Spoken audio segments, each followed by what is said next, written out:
Buenos días, profesora Lilia Herrera y compañeros presentes.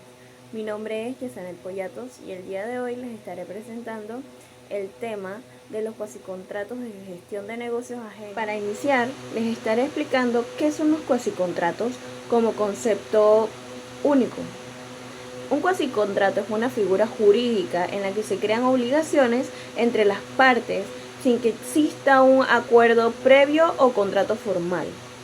Surge de los actos lícitos que generan efectos similares a los que un contrato, pero estos están basados en los principios de la equidad, justicia y de la buena fe.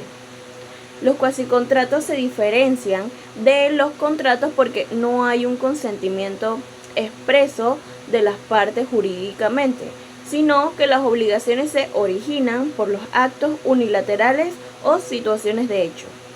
Ahora bien, les estaré comentando algunas doctrinas dadas por algunos juristas y también uno de los antecedentes en cuanto a su concepto.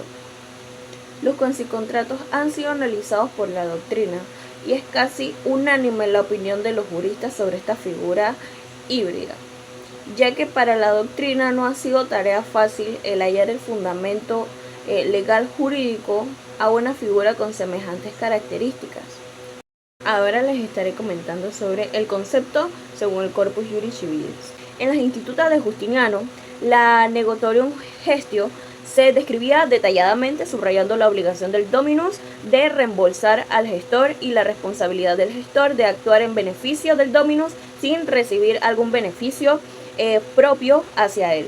Y bien, nos dice el jurista Rogero que es determinante los intentos de muchos civilistas para dar con esta figura híbrida una más sólida y consistencia autonomía propia frente a las demás causas de la obligación, las cuales son inadmisibles, censurables sobre toda la actitud de aquellos que, seducidos por una analogía funesta para la claridad de los conceptos, afirman que explicar el fundamento de los cuasicontratos, que éste se basa en el consentimiento tácito, como si el consentimiento tácitamente manifestado no fuese consentimiento y, como tal, la base de los contratos. Más cerca de la verdad están algunos autores que fundan aquella obligatoriedad que quien ha cuidado de los negocios y realizados los gastos no puede exigir del dominus negoti o del dueño del negocio la correspondiente indemnización a sus gastos invertidos. Civil alemán.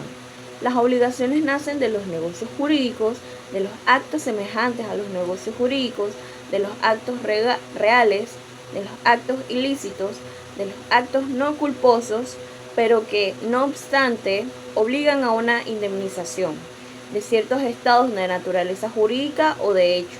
Por ejemplo, los derechos reales, los derechos de familia, los derechos hereditarios y el enriquecimiento injusto.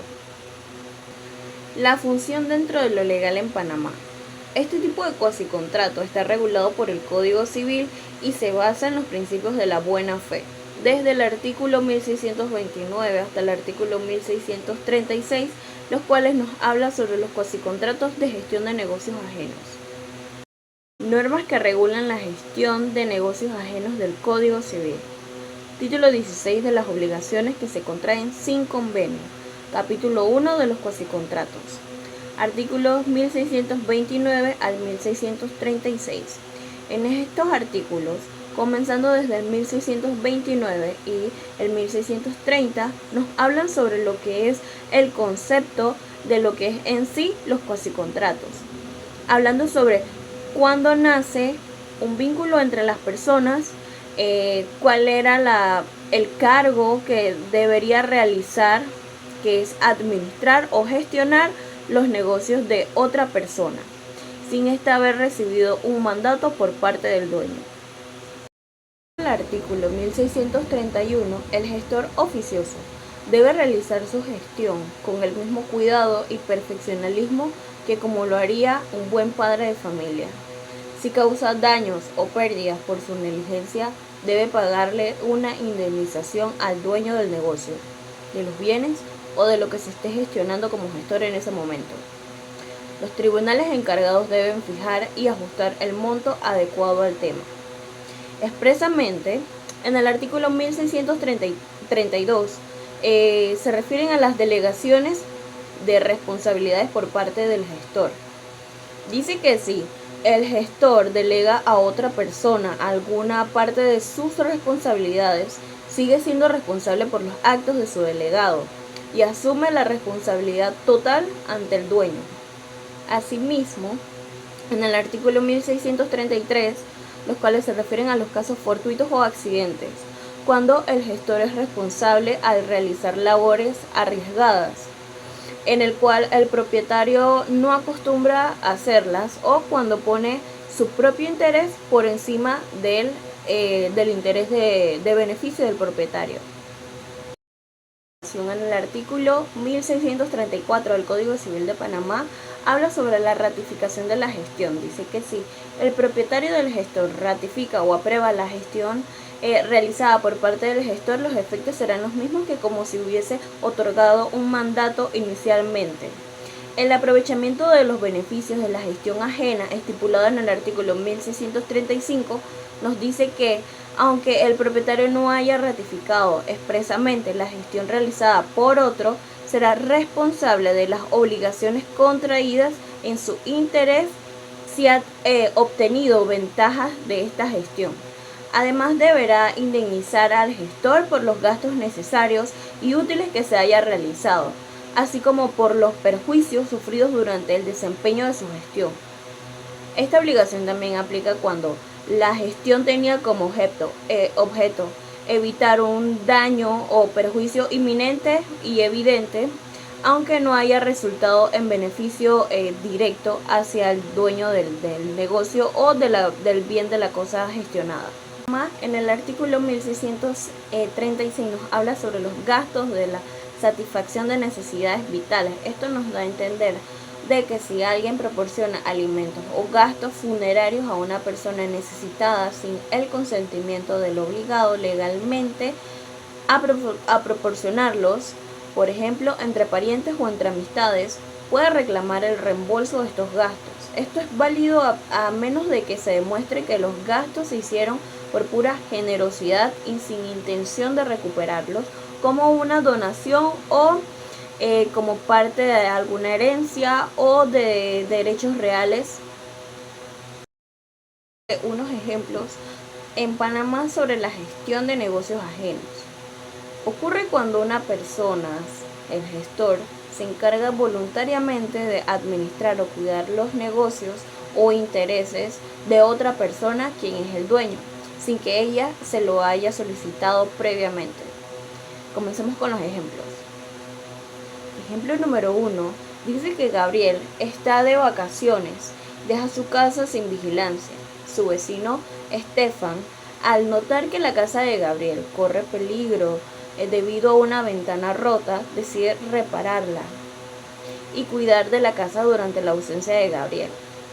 A su regreso, Gabriel debe reembolsar a Estefan los gastos incurridos en la reparación y compra de la ventana, aunque no lo haya solicitado previamente. Las características principales de un cuasicontrato de gestión de negocios ajenos. La número 1 sería la espontaneidad y voluntariedad. La gestión se realiza sin un mandato o autorización previa por parte del dueño del negocio. 2. La intención de beneficiar al dueño. El objetivo primordial es evitar un daño o generar un beneficio que no sea para el dueño. 3. Buena fe y diligencia. El gestor debe actuar con la misma diligencia que como lo haría en sus propios asuntos. 4. Responsabilidad del gestor. El gestor es responsable de los daños causados por su negligencia o dolo. 5. Obligación del reembolso. El dueño debe reembolsarle los gastos necesarios y útiles realizados por el gestor una vez que ratifique la gestión. Los requisitos para que exista la gestión de negocios ajenos son: número 1, el acto voluntario. El gestor debe actuar siempre sin mandato previo del dueño del negocio, de la cosa o del bien a gestionar. Esto quiere decir que la gestión debe ser de manera voluntaria por parte del gestor para que lo haga por iniciativa propia sin que haya sido obligada o solicitada por parte del dueño del negocio. 2. La ausencia de prohibición. El dueño no debe haber prohibido explícitamente la intervención por parte del gestor. 3. La finalidad del beneficio. La gestión debe tener la intención de beneficiar únicamente al dueño del negocio.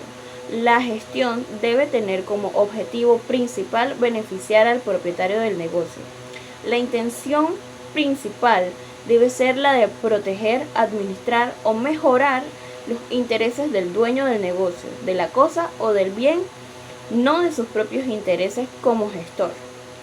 4. El conocimiento del dueño. Una vez que el dueño esté informado, este debe ratificar la gestión para que surjan entonces las obligaciones de reembolso. Ahora, para finalizar, vamos a entablar unas cuantas preguntas y respuestas. La número 1 sería: ¿qué es un cuasicontrato según el Código Civil de Panamá?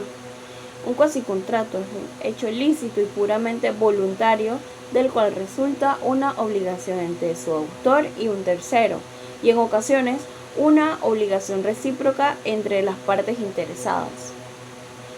¿Qué se debe hacer si el gestor no puede continuar con la gestión y ya la empezó?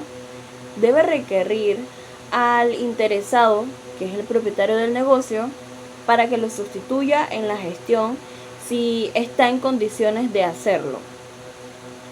¿Qué responsabilidades tiene el gestor si delega tareas a otra persona? El gestor sigue siendo el responsable de los actos delegados, además de la obligación directa de este último para con el propietario del negocio o el dueño. Si hay varios gestores, su responsabilidad es solidaria.